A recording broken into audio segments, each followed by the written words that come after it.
বৃষ্টি নামতে না নামতেই ভোগান্তি। সকালের বর্ষণে জল জমে গেল ডানকুনি পুরসভার 2, 13, 14, 15 ও 18 নম্বর ওয়ার্ডের বেশ কিছু এলাকায়। জল ঢুকেছে একাধিক বাড়িতে, ঘাটের নিচে জমেছে জল। চরম দুর্ভোগে স্থানীয়রা। এখনো বর্ষার বৃষ্টি শুরুই হয়নি, তাতেই এই দুর্ভোগ। পরবর্তীতে কি হবে ভেবে আশঙ্কিত বাসিন্দারা। আমাদের দীর্ঘদিন ধরে জলের সমস্যা, একটু বৃষ্টি হলেই আমাদের ঘর দোর সব ডুবে যায়। আমরা রান্না বান্না কিছু করতে পারি না। আমরা ওপরে থাকি, নিচেই জল। ছোট ছোট বাচ্চা নিয়ে আজকে সমস্যা না, 13-14 বছর হলে এই সমস্যা।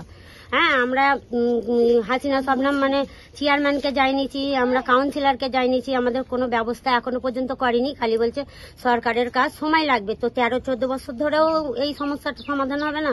সকাল থেকে মেঘলা আকাশ ছিল, বেলা বাড়তেই বৃষ্টি নামে। ডানকুনির পাশাপাশি জলে ভেসে যায় ব্যান্ডেলও। ব্যান্ডেল স্টেশন রোডে জলও জমে।